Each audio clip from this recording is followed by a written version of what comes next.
Economia é com ela, Juliana Rosa. Juliana, você foi bem no final de semana, Juliana? Fui bem, e você? Também. Passeou, descansou? Passeei, descansei e pronto para ouvir o seu relato a respeito dessa maravilha que é a relação entre os poderes e como essa conta pode vir para quem não tem nada a ver com isso, que é o trouxa, que sou eu, você, o ouvinte querido, a ouvinte querida, que já entregam 35% do PIB quase para o governo, para eles fazerem um trabalho decente, e agora estão discutindo e talvez venha coisa indecente por aí. O que é isso, Juliana? Conta pra gente.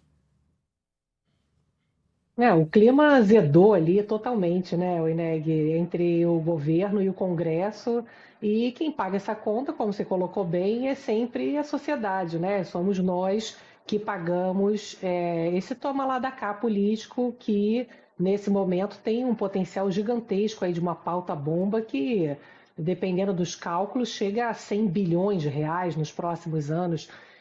Boa tarde para você, Oineg, para o Humberto, para a Lari, boa tarde para o nosso ouvinte também.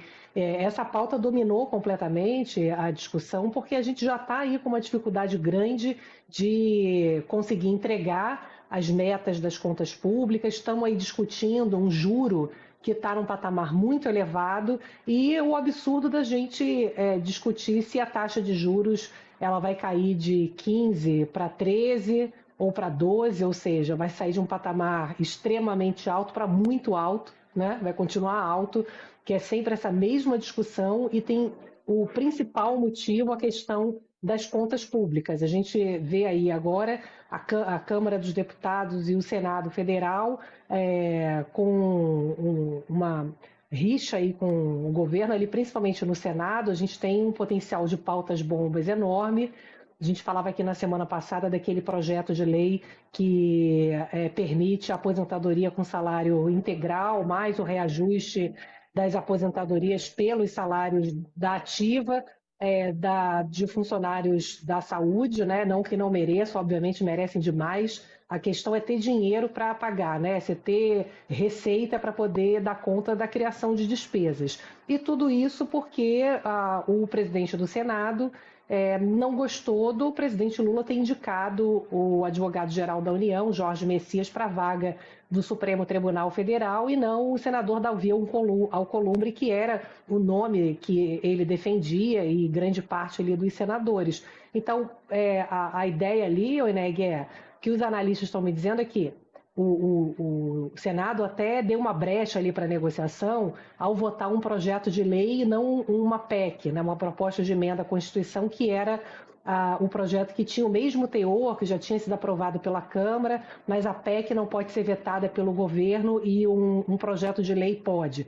Enfim, são detalhes ali que sinalizam que a ideia é que o governo ou volte atrás na indicação do Messias, ou, enfim, eles devem estar negociando. Hoje a Gleisi Hoffmann falou que não é verdade, aí um bastidor que está todo mundo comentando que eles querem cargo, né? Eles querem poder indicar nomes para estatais, enfim, tem sempre um interesse ali, né, o Ineg, por trás ali de uma chantagem que está sendo feita agora com o governo. E na Câmara dos Deputados, ao que parece, o presidente Hugo Mota não engoliu a campanha do governo de que o Congresso está contra o povo naquela votação da PEC da blindagem. E tem um monte de projeto fundamental da economia parado ali.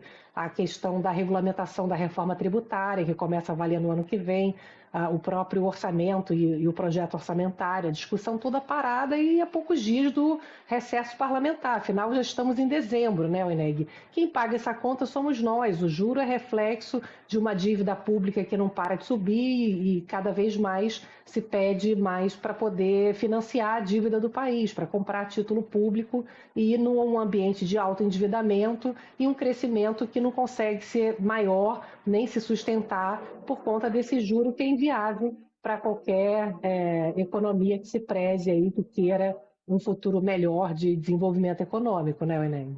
Juliana, o fato do presidente Davi Alcolumbre defender o nome do Rodrigo Pacheco ou outro qualquer candidato, ou o fato de o governo querer Jorge Messias ou não vai mudar nada no Brasil. Vamos combinar, se o Jorge Messias vai ser o novo ministro do Supremo Tribunal Federal, não vai, né? Não vai mudar nada, não é o técnico da seleção brasileira, é mais um daqueles ministros do Supremo Tribunal Federal. Se vai ser o Jorge Messias ou outro, não vai mudar nada. Agora, o que espanta, e eu tratei disso na abertura do nosso horário, é como essas brigas de governo, eles dão uma atenção brutal, e tem coisas que estão andando, você citou algumas, e a outra que eu queria citar, quase 3 milhões de pessoas esperando um direito do INSS, e nessa briga, nem o Alcolumbre, nem o Lula, nem o Hugo Mota, nem ninguém entra para falar, escuta, vamos parar com essa esculhambação. O ministro da Previdência conversa com o presidente do INSS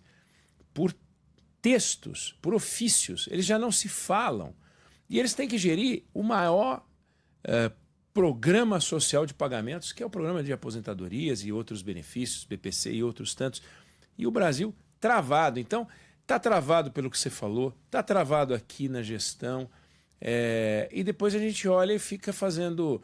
Você participa de vários eventos, eu sei, e muitas vezes lhe perguntam o que falta para o Brasil crescer como a China, o que falta para o Brasil crescer como a Índia, o que falta para o Brasil crescer qualquer coisa, né? Porque do jeito que a gente está, Juliana, vai levar de 50 a 60 anos para a gente atingir a renda per capita do Uruguai.